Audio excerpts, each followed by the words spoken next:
तो हम बढ़ रहे थे। सबसे पहले हमने देखा था पाषाण काल में बागोर और तिलवाड़ा, ताम्र पाषाण में गणेश्वर और आड़ और जोधपुरा, कांस्य युगीन में हमने कौन सा देखा था, कालीबंगा। इसके बाद में जो है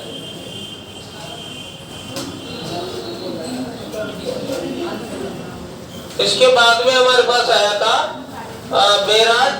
बेराट सभ्यता कहाँ पर, जयपुर में। नदी कौन सी थी, बाणगंगा। काल कौन सा था, लोहकाल। यहाँ से हमें पाषाण, महाभारत, लोहकाल, बौद्ध काल, जैन काल, मुगल काल के प्रमाण प्राप्त होते हैं। और इसकी खोज दयाराम साहनी ने की थी और बाबरू शिलालेख की खोज कैप्टन बर्ट ने की थी। यहाँ से सेकंड शिलालेख जो है कार्लाइल ने खोजा था।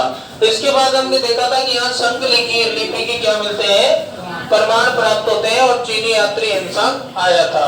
उसके बाद हमने देखा कि राजपूत काल 7 से 12वीं शताब्दी तक था। राजपूत काल की, राजपूतों की उत्पत्ति पृथ्वीराज रासों में अग्निकुंड से बताई गई है। कहां से बताई गई है?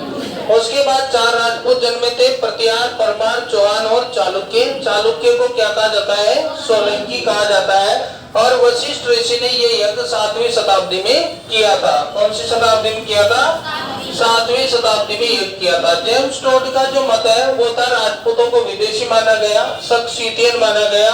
और इसका आधार था कि राजपूतों में सती प्रथा, सूर्य पूजा, अशुभ पूजा और मद्यपान और युद्ध और रथ जैसी एक जैसी समानताएं थी। इनके आधार पर राजपूतों को जेम्स टोड ने क्या कहा था, शक और शीतियन यानी कि विदेशी कहा था। उसके बाद में बात आती है अपनी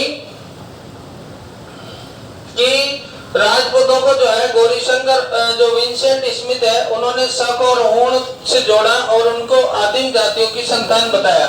ज्यादातर प्रश्न आता है कि हूणों की संतान, तो स्मिथ उत्तर आ जाता है। क्या आ जाता है, स्मिथ। किसकी संतान है, हूणों की संतान है। उसके बाद में बात आती है अपनी कि कनिंघम ने क्या बताया कि राजपूत मध्य एशिया के थे और ये चीन की जो है यूची जाति है उसके कबीले थे। कौन, राजपूत। ऐसा किसने बताया, कनिंघम ने बताया। कौन सी जाति के थे, यूची जाति के थे, कबीले थे। किसने बताया था ये, बताओ, कनिंघम ने बताया था। इसके बाद में हमने अलग अलग वंशों के बारे में पढ़ा था। जैसे कि जैक्सन ने क्या बताया था, राजपूतों को खंजर जाति से बताया था। हालांकि खंजर जाति के ज्यादा प्रमाण प्राप्त नहीं होते हैं, फिर भी खंजर जाति की जो है संबंध बताया था किसने, जैक्सन ने बताया था। उसके बाद आता है अपने पास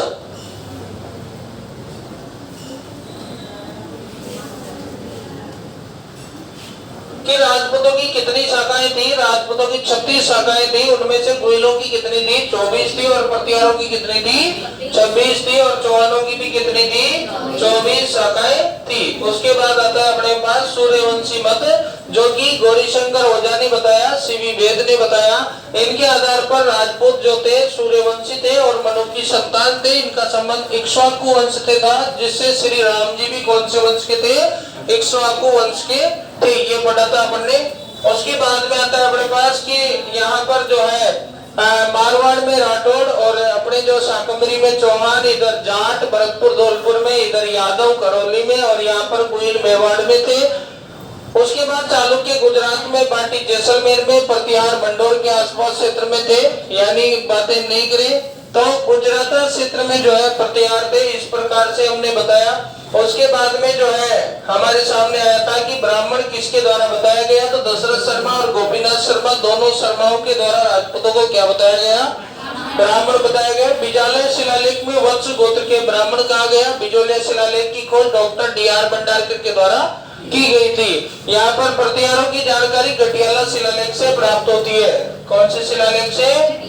अगर हम बात करें प्रतिहार वंश के संस्थापक कौन थे, तो प्रतिहार वंश के संस्थापक थे हरिश्चंद्र, जिनकी उपाधि रोहिल सिद्धि मानी जाती है। और यहाँ पर वास्तविक संस्थापक वत्सराज और प्रसिद्ध शासक कौन थे, मीर भोज थे। यहाँ पर बात आती है राजधानी कौन सी थी, मंडोर। और शाखाएं कितनी थी, 26 शाखाएं थी। यहाँ पर इसके बाद नाम आता है नागभट्ट प्रथम, जिसने राजधानी मंडोर से क्या बढ़ाई थी, मेड़ता बढ़ाई थी। और उपाधि क्या थी इसकी, मलेच्छों का नाशक तथा नारायण इसकी क्या थी, उपाधि थी। इसने अनेक अरब आक्रमणों को शांत किया था। किसने, उसके बाद कपकुक का नाम आता है। कपकुक के समय घटियाला नामक एक शिलालेख मिलता है जो कौन से वर्ष का है? 861 का है। इसमें प्रतिहार वंश की क्या प्राप्त होती है? जानकारी प्राप्त होती है। इसके बाद हमने चौहानों के बारे में जाना था। चौहानों का प्रारंभिक क्षेत्र सपाद लक्ष्य था जो 1.25 लाख गांव का क्षेत्र था। कितने गांव का क्षेत्र था? 1.25 लाख गांव का क्षेत्र था जो शाकंभरी और साबर के आसपास था। यहाँ पर अगर हम बात करें राजधानी की तो राजधानी छत्रपुर जो कहाँ पर स्थित है? नागौर में स्थित है। और संस्थापक कौन है? वासुदेव चौहान है। वासुदेव चौहान ने एक झील का निर्माण करवाया था जिसका नाम क्या है? सांबर झील है। कौन सी झील है भाई? सांबर झील। तो सांबर झील का निर्माण किसके द्वारा करवाया गया था? वासुदेव। गोविंद राज को गोवर की उपाधि प्राप्त थी और इसको नागांव लोक कहा जाता है। हर्षनाथ के शिव मंदिर का निर्माण गोवक फर्स्ट के समय का है। किसके समय का है? गोवक फर्स्ट के समय का हर्षनाथ का शिव मंदिर। इसके बाद में अपनी बात आती है कि चंदन राज की पत्नी का नाम रुद्राणी था और रुद्राणी को आत्म प्रभावी कहा जाता है। क्या कहा जाता है? आत्म प्रभावी कहा जाता है। पुष्कर में 1000 शिव मंदिर बनवाए गए थे और उन शिव मंदिरों पर प्रत्येक मंदिर पर एक दीपक जलता था। इस प्रकार से कुल मिलाकर के 1000 दीपक जलते थे और ऐसे दीपक जलाने वाली रानी रुद्राणी योगिक क्रियाओं में निपुण थी। इसको तांत्रिक क्रियाओं की ज्ञाता माना जाता था।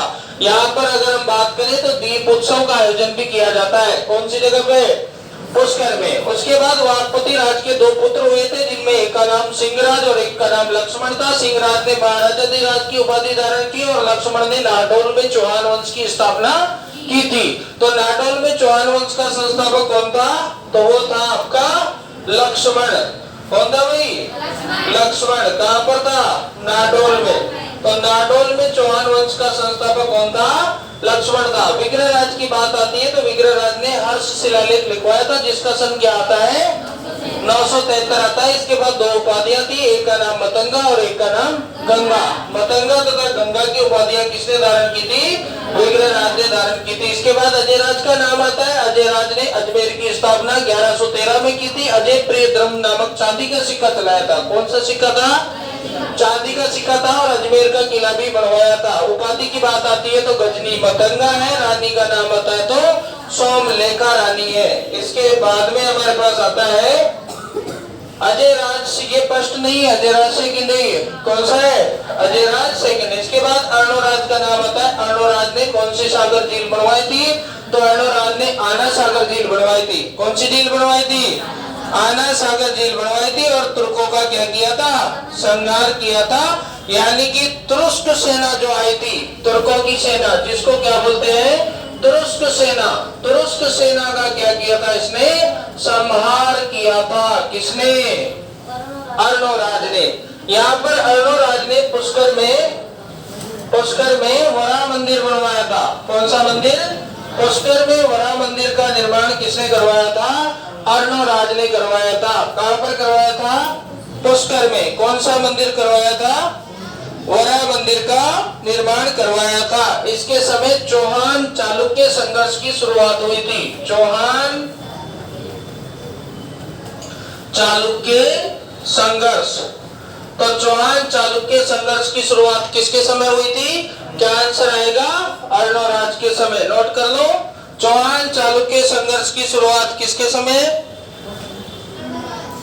शुरुआत तो अपन ने पहले बता दिया ना इसका। शुरुआत नहीं, चौहान चालुक्य संघर्ष हुआ था। ये लिख लो।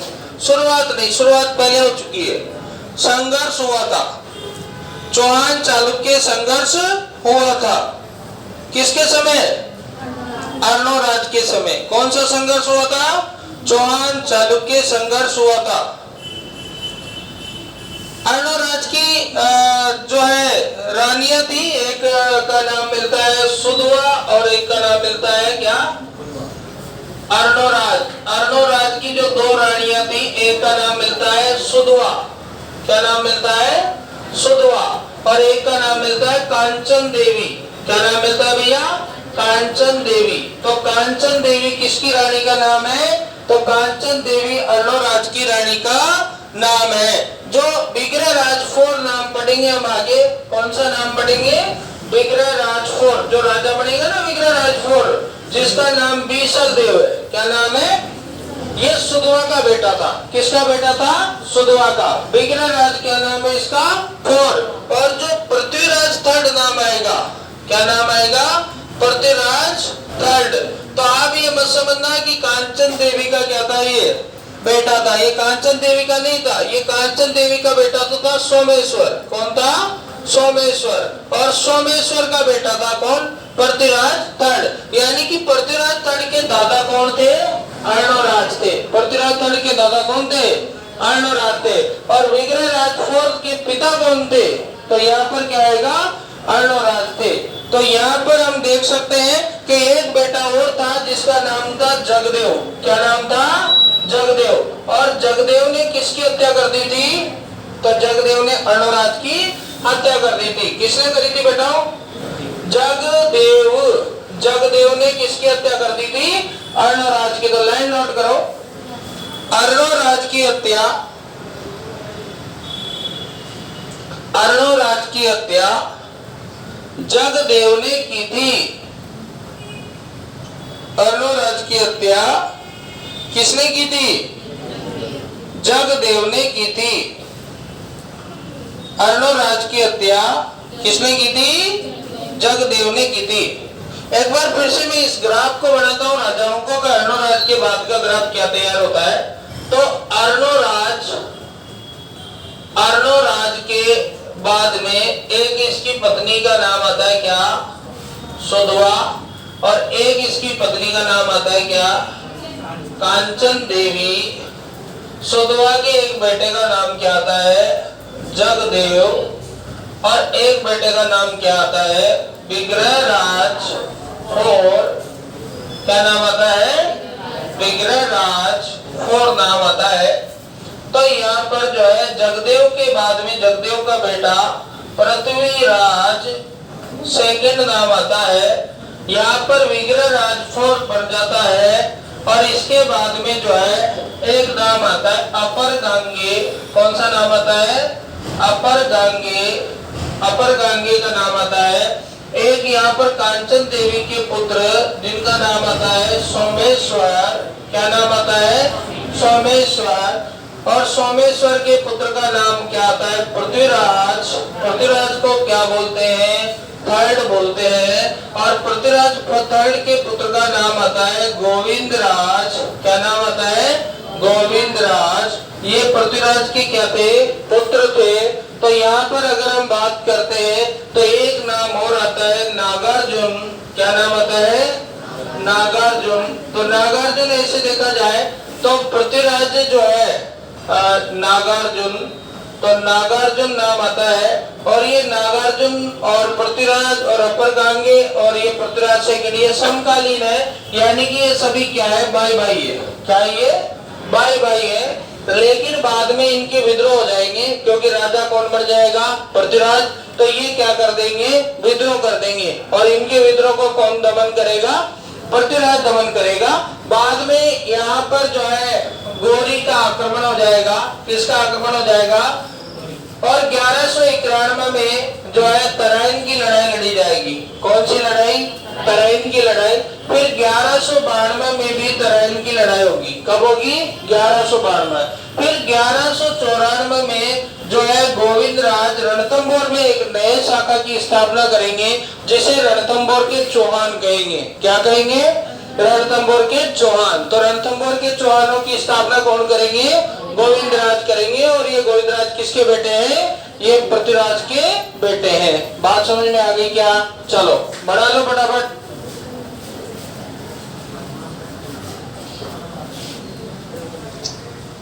तो अर्णोराज के बाद शासक बनता है जगदेव। और जगदेव के बाद बनता है कौन?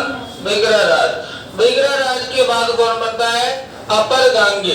कौन शासक बनता है? अपर गांगे। और अपर गांगे के बाद कौन बनता है? पृथ्वीराज सेकंड। कौन बनता है भाई? पृथ्वीराज सेकंड।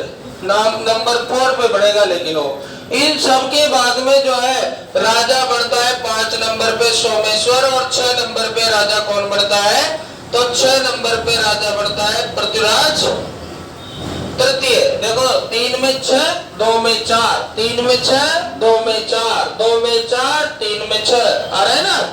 3 में 6, 2 में 4, यानी कि 3 वाला 2 वाला 4 नंबर पे बनेगा और 3 वाला 6 नंबर पे बनेगा, और जो 4 वाला है वो 2 नंबर पे बनेगा। 4 में 2, 4 में 2, 4 वाला 2 नंबर पे बनेगा, ये ध्यान रखना है। और सोमेश्वर में 5 अक्षर है और ये 5वें नंबर पे क्या बनेगा? राजा बनेगा। किसके बाद? अर्णोराज के बाद।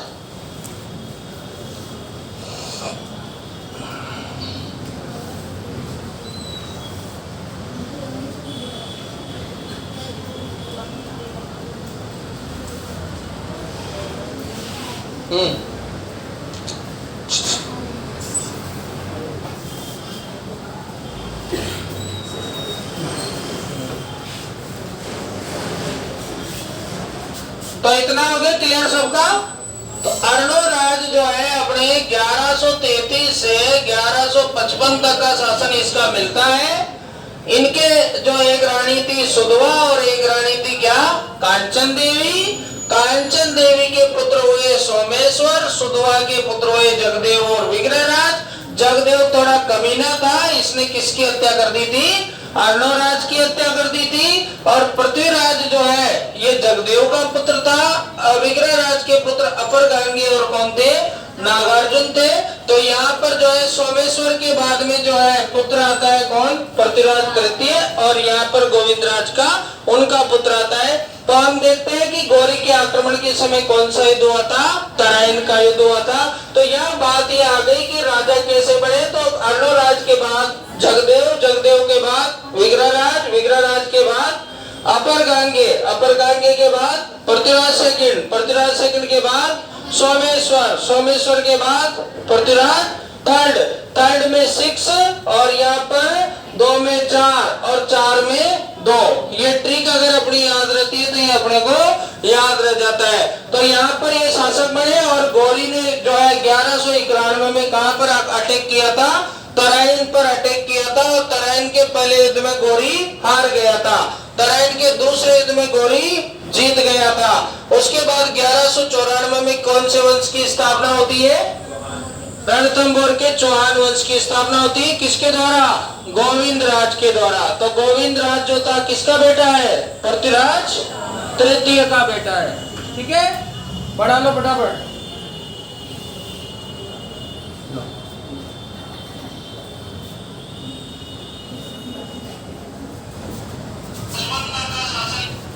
यार ये थोड़ा क्यों बनाए? काट दो, काट दो, कोई बात नहीं। पाकिस्तान है चौहान वंश के शासक।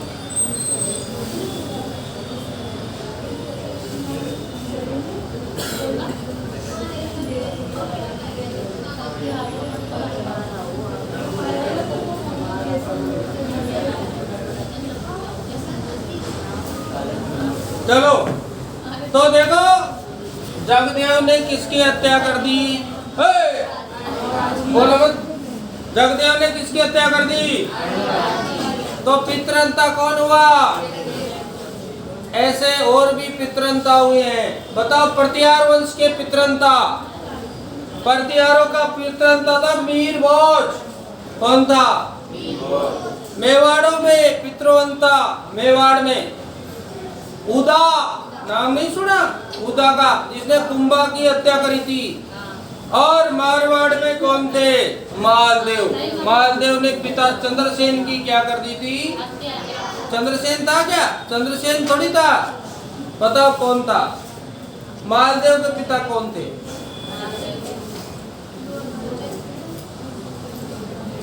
गांगा।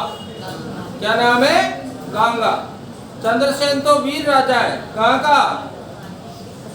अबे तुम बोलते भी नहीं हो यार, बोला तो करो। चलो लिखो Vigraharaj fort. Vigraharaj fort, Vigraharaj fort. इनको कहते हैं बीसल देव। क्या कहते हैं?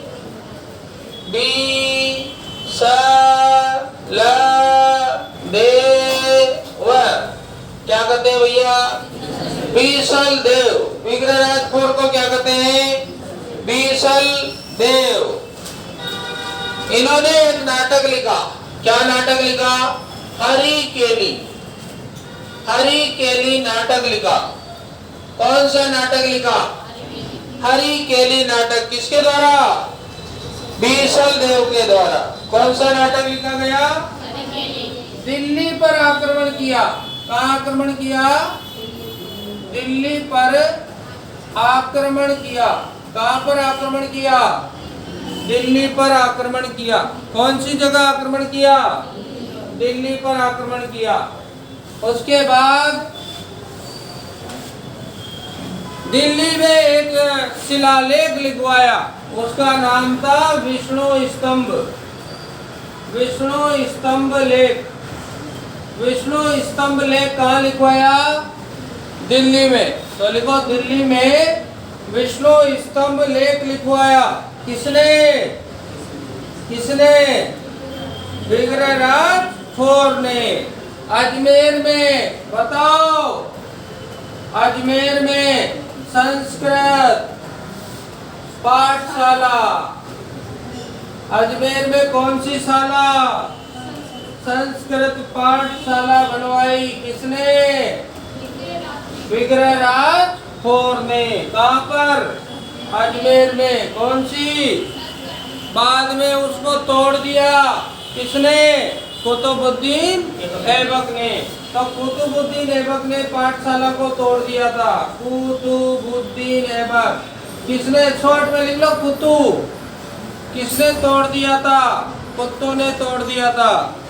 तो संस्कृत पाठशाला को किसने तोड़ दिया था? कुत्तों ने तोड़ दिया था। तो संस्कृत पाठशाला को तोड़ दिया था किसने? कुत्तों ने तोड़ दिया था। कहाँ पर तोड़ दिया था? बताओ। अजमेर में। कौन सी जगह तोड़ा था? अजमेर में तोड़ दिया था। कौन सी पाठशाला है? संस्कृत पाठशाला है। किसने तोड़ा था भाई? कुतुबुद्दीन ऐबक ने। अब चलो, बीसल सर झील बनवाई। बीसल सर। कौन से सर? बीसल सर झील बनवाई। किसने बनवाई? विग्रहराज चतुर्थ ने। कौन सी झील बनवाई? बीसल सर झील बनवाई। उसके बाद लिखो, इनके दरबारी क्या थे? सोमदेव। कौन थे बेटाओ?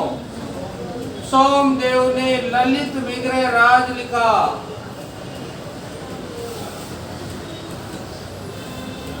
सोमदेव ने कौन सा ग्रंथ लिखा?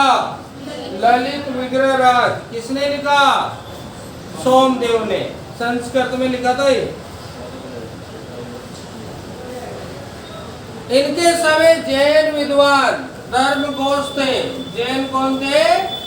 धर्मघोष सूरी। जैन कौन थे इनके समय? धर्मघोष सूरी। कौन से वे जैन विद्वान? धर्मघोष सूरी। इनके कहने पर जीव हत्या पर रोक लगा दी। कौन सी हत्या पर रोक लगा दी? जीव हत्या पर रोक लगा दी। किसने? विग्रहराज ने। तो धर्मघोष सूरी के कहने पर कहीं पर रोक लगाई? लिखो, इसका काल चौहानों का स्वर्ण काल था। चौहानों का कौन सा काल था? स्वर्ण काल था। किसका काल? विग्रहराज चतुर्थ का काल। कौन सा काल था? चौहानों का स्वर्ण काल। और वो तो मैंने बता ही दिया तुम्हें कि उड़ीसा हीरे लेने गया था राजपति के लिए। बताया था कि उसमें शायद तुम ट्यूशन नहीं देख रहे हो ना। अरे आज जा रहे हो, ट्यूशन पटक दिए, तुम देख नहीं रहे हो, तो फिर क्या क्या मकबूल हो। अगला चलो, यहाँ पर आता है पृथ्वीराज सेकंड। पृथ्वीराज सेकंड। अगला टॉपिक चलो, पृथ्वीराज सेकंड। एक ही लाइन लिख लो, इसने मेनाल में सोहेश्वर मंदिर बनवाया। मेनाल में सोहेश्वर मंदिर बनवाया। मेनाल में कौन सा मंदिर बनवाया? सोहेश्वर मंदिर बनवाया। इसकी रानी का नाम था स्वावा देवी। क्या नाम था? स्वावा देवी। तो रानी के नाम पर बनवाया सोहेश्वर मंदिर। कहाँ पर? मेनाल में। किसने बनवाया? पृथ्वीराज सेकंड ने। कहाँ बनवाया? मेनाल में। और इसके एक अधिकारी का नाम लिख लो, किलण। किलण अधिकारी। किलण कौन था? किलण कौन था भाई?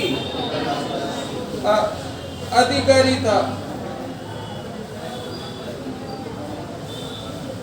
अरे इस सुवावा देवी को भी रूटी रानी कहते हैं, याद रखना। रूटी रानी ये भी है। कौन? एक बार इसने महल की बात करी पृथ्वीराज सेकंड से, तो मेरे लिए महल बनवाओ। तो पृथ्वीराज ने कहा कि अभी टाइम नहीं है, तो ये रूठ गई, है ना। इसलिए इससे भी क्या कहते हैं? रूटी रानी कहते हैं ना। फिर बाद में बनवाया तो महल। ठीक है, अगला चलो, सोमेश्वर। अगला नाम कौन? स्वर। सोमेश्वर। कौन सा आएगा? सोमेश्वर। पृथ्वीराज तृतीय के क्या है? पिता। लिखो, पृथ्वीराज तृतीय के, पृथ्वीराज तृतीय के क्या है बेटा? पिता। और सोमेश्वर जो है, इनकी उपाधि है प्रताप लंकेश्वर। उपाधि क्या है? प्रताप लंकेश्वर।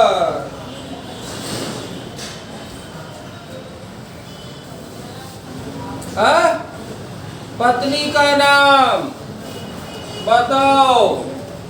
कर्पूरी देवी। सोमेश्वर की पत्नी का नाम क्या था? ये दिल्ली की थी। कहाँ की थी? और दिल्ली के संस्थापक कौन थे? अनंगपाल तोमर। दिल्ली के संस्थापक कौन थे? अनंगपाल तोमर। दिल्ली को किसने बसाया था? अनंगपाल तोमर ने बसाया था। तो कर्पूरी देवी उनकी बेटी थी, उनके बेटा नहीं था, बेटी थी। इसलिए पृथ्वीराज को बाद में दिल्ली का सिंहासन क्या हो जाएगा? प्राप्त हो जाएगा। किंतु इसकी एक और बेटी जयचंद के यहाँ थी। किसके यहाँ? और जयचंद गेटवाल जो था, ये भी दिल्ली के शासन पर क्या करना चाहता था? कब्जा। इसीलिए विवाद होगा। ठीक है। और बाद में जयचंद को कुछ भी जुगाड़ नहीं मिलेगा, तो जयचंद भाई साहब गौरी के पास चला जाएगा। किसके पास? और गौरी को नौता देगा, तू इंडिया पे आक्रमण कर। अब देखो, दुश्मन को दुश्मन से बचा आ जाता है, तो यहाँ पर गौरी आक्रमण कर देगा। लेकिन गौरी पहले गलत जगह आक्रमण किया था एक बार, तो अपने चुप, क्या हो रहा है, बातें करते हो। तो गौरी का जो है गलत जगह पे आक्रमण किया था। कौन सी जगह पे बताओ? गौरी ने किया था अपने गुजरात में। अब मैं भूल गया, हटाओ, नेक्स्ट लिखो यहाँ से। तो देखो यहाँ पर सोमेश्वर पृथ्वीराज तृतीय के पिता, उपाधि क्या थी? प्रताप लंकेश्वर। पत्नी का नाम क्या है? कर्पूरी देवी। अगला पॉइंट लिखो, बिजोलिया शिलालेख के अनुसार, बिजोलिया शिलालेख के अनुसार, बिजोलिया शिलालेख के अनुसार सोमेश्वर के मंत्री लोलाक थे। सोमेश्वर के मंत्री कौन थे?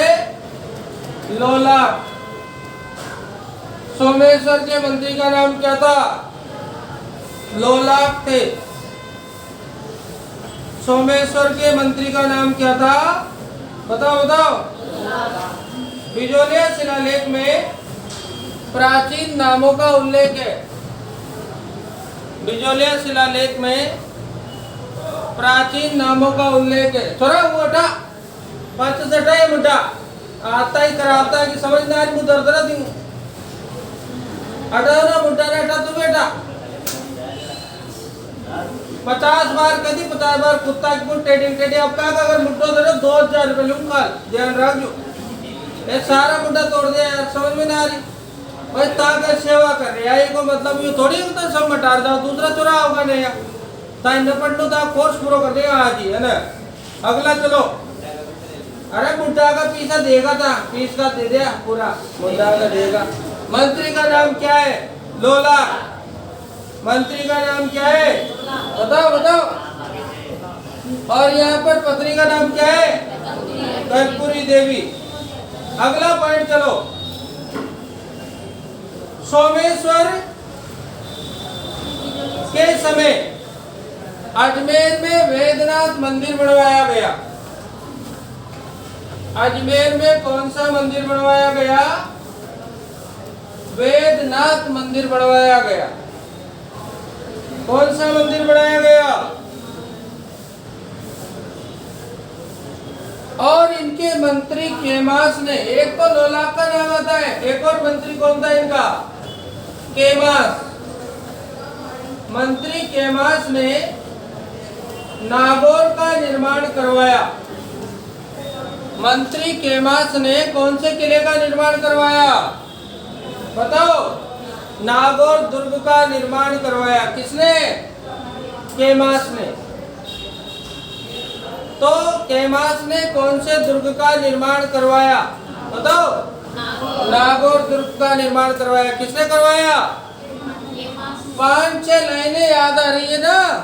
बस तो फिर अब अगली लाइन से पूरी याद आ जाएगी। ये लो, एक बार 1178 में आबू का युद्ध हुआ। कौन सा युद्ध हुआ?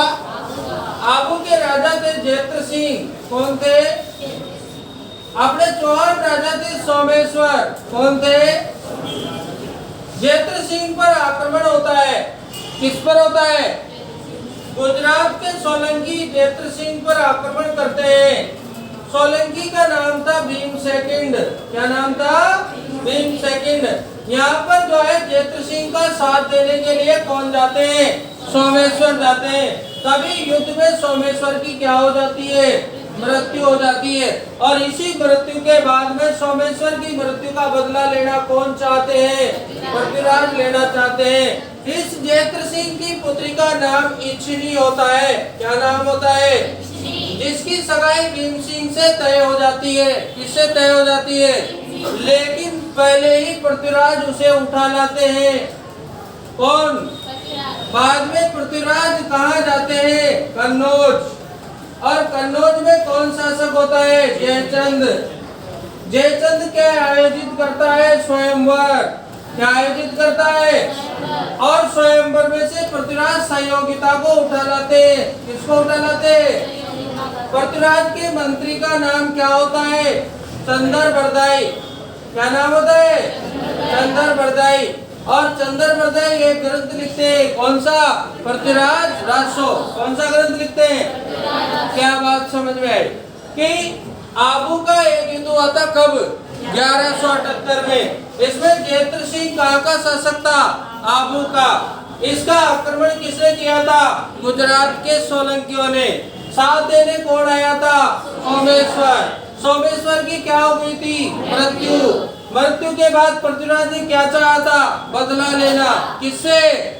सोमेश्वर से नहीं, सोलंकियों से। सोलंकियों से। और बदला लेना चाहता तो इसकी जयत्र सिंह की पुत्री की शादी कहाँ हुई थी? भीम से। और इससे पहले ही कौन उठा लाया था? पृथ्वीराज। इसके बाद किसको लाया था? संयोगिता को। कौन लेके आया था? पृथ्वीराज। ठीक है। यहाँ पर जयचंद पृथ्वीराज से क्या था? नाराज। और इसीलिए जयचंद ने किसको बुलाया था? गौरी को। किसको बुलाया था भाई? गौरी को। फिर बाद में गौरी आया था, नहीं तो पहले तो हरा दिया था गौरी को। ठीक है ना? पहले तो गौरी को हरा करके भगा दिया था। ठीक, तो लिखो सोमेश्वर की मृत्यु सोमेश्वर की मृत्यु आबू के युद्ध में हुई थी। सोमेश्वर की मृत्यु आबू के युद्ध में हुई थी। हम आपको चुप इसलिए करते हैं कि आप बोलने के लायक बनो। समझ रहे हो बात को? हमारी बात में गलतियां नहीं होती है। हम आपको 1500 रुपए में पढ़ा रहे हैं आज की तारीख में 12 के इतिहास में। और एसेंसर की क्लास जो लड़का आ रहा है वो सब्सक्राइब कर रहा है। और किसी भी क्लास में मैंने ये नहीं कहा कि सब्सक्राइब कर ले, कहा तुम्हारे सामने एक आध क्लास में, क्योंकि और अभी तो जिसमें आवाजें ही नहीं है, जिसमें तो आवाज में पिपाड़ी आ रही है, फिर भी क्लास देख रहे लोग बाग 4,500 5,5 हजार लोग क्लास देखते हैं, है ना। तो अभी तो कुछ है ही नहीं और अभी तुमने कुछ देखा ही नहीं, है ना। मैं हिस्ट्री में नेट JRF हूँ, है ना, ऐसे ही खोर नहीं बांटी है। पर यूँ है कि उसको समझने वाले चाहिए। ये BA पास करके हिस्ट्री पढ़ा रहे हैं, BA पास करके जिनको 4 चून नहीं आता, एक कॉपी को धर के पढ़ा रहे, दूंदाड़े निकल जाते हैं। इसको देखेंगे वीडियो को, अभी इसके बाद आएगा वीडियो, है ना। अभी मैं एक वीडियो RS वाले बना के डालूंगा हिस्ट्री के, जयपुर तक के देखेंगे। तुम यहाँ की बात करते हो, है ना। क्योंकि देखो ज्ञान कहीं से नहीं चलता, ज्ञान जयपुर से नहीं चलता, ज्ञान 12 से नहीं चलता, ज्ञान किताबों से चलता है। कहीं चलता है? अरे छबड़ा का लड़का टॉपर मार जाता है URO में, कहीं में मार जाता है, गांव में बैठा बैठा। अरे वो कोचिंग वाले वो रो रहे हैं, है ना, उससे क्या फर्क पड़ता है? कोचिंग है, कोचिंग वाले वही लिमिटेड मैटर पढ़ाएंगे, कहीं कभी चल जाओ तुम, फिक्स मैटर चलता है। आपको हम कितना प्रयास कर रहे हैं, HTC के बैच में इतनी जानकारी बता रहे हैं, हम पागल है क्या?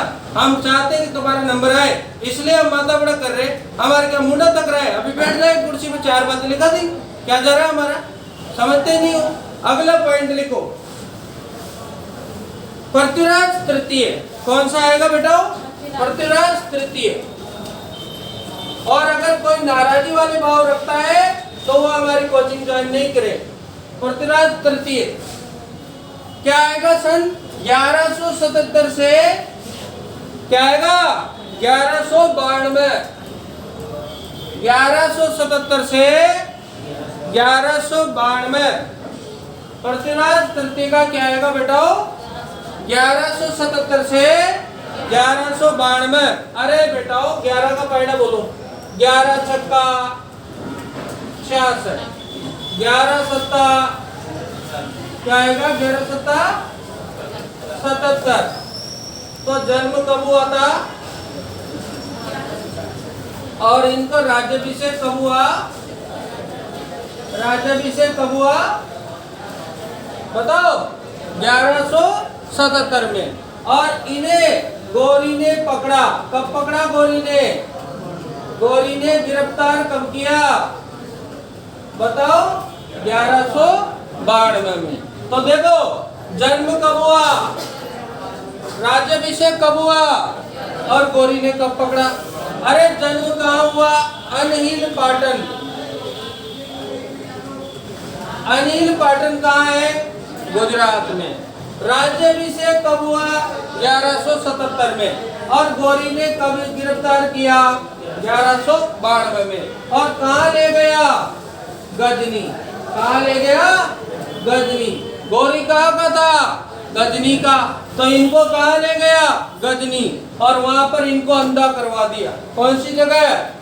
इन्होंने भी गौरी से बदला लिया, शब्द वेदी बाण चलाया, 4 बास 24 गज अंगुल अष्ट प्रमाण, ते ऊपर सुल्तान है मत चूके चौहान। सुना है तुमने?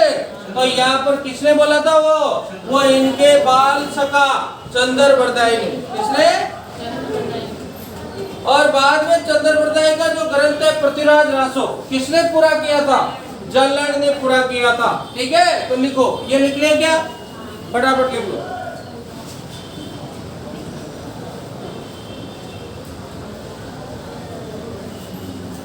लिख लो। अब लिखो 11 वर्ष की आयु में शासक बने। 11 वर्ष की आयु में क्या बने? 11 वर्ष की आयु में शासक बने। कितने वर्ष की उम्र में? 11 वर्ष की उम्र में शासक बने। कितने वर्ष की उम्र में बने? 11 वर्ष की उम्र में शासक बने। कौन? लिखो पिता। पिता का नाम बताओ। सोमेश्वर। माता का नाम बताओ, कर्पूरी देवी। नाना का नाम बताओ, अनंगपाल। नाना का नाम क्या था? अनंगपाल। नाना का नाम क्या था? अनंगपाल। नाना का नाम क्या था? मंत्री का नाम केमास। मंत्री का नाम केमास। अरे केमास को राम भक्त हनुमान कहते हैं। राम भक्त हनुमान किसको कहा जाता है? राम भक्त हनुमान केमास को कहा जाता है। किसको कहा जाता है? केमास को कहा जाता है। क्या? राम भक्त हनुमान कहते हैं। कार्य लिखो, पृथ्वीराज ने क्या क्या कार्य किए। नंबर 1, नागार्जुन का दमन। नागार्जुन का दमन याद आया? नागार्जुन कौन है? इनके ब्रदर ही है नागार्जुन। नागार्जुन था ना, वो इनका भाई था, उसका क्या किया? दमन किया। नंबर 2, बंडानकों का दमन। बंडानकों का दमन। बंडानकों का दमन 1182। नंबर 3, कच्छप गातों का दमन। कच्छप गातों का दमन। कच्छप गातों का दमन। कच्छप गातों का क्या हुआ? दमन। वो भी किसने किया? वही लिख लो 1182 में। उसके बाद दिग्विजय अभियान। कौन सा अभियान? दिग्विजय अभियान किसने चलाया? पृथ्वीराज तृतीय ने दिग्विजय अभियान। उसके बाद चौहान चंदेल संघर्ष। चौहान चंदेल संघर्ष। चौहान चंदेल क्या हुआ? संघर्ष 1182 में। चौहान चंदेल संघर्ष भी कब हुआ? और उसके बाद तुमुल का युद्ध। कौन सा युद्ध? तुमुल का युद्ध 1182 में। कौन सा युद्ध हुआ? तुमुल का युद्ध कब हुआ? 1182 में। कौन सा युद्ध है? उसके बाद चौहान चालुक्य संघर्ष। चौहान चालुक्य संघर्ष। चौहान चालुक्य संघर्ष 1184 में। कौन सा संघर्ष हुआ? चौहान चालुक्य संघर्ष। उसके बाद चौहान गढ़वाल संघर्ष। चौहान गढ़वाल संघर्ष। चौहान गढ़वाल संघर्ष। चौहान गढ़वाल संघर्ष। ठीक है, आप तराइन के युद्ध कल पढ़ेंगे।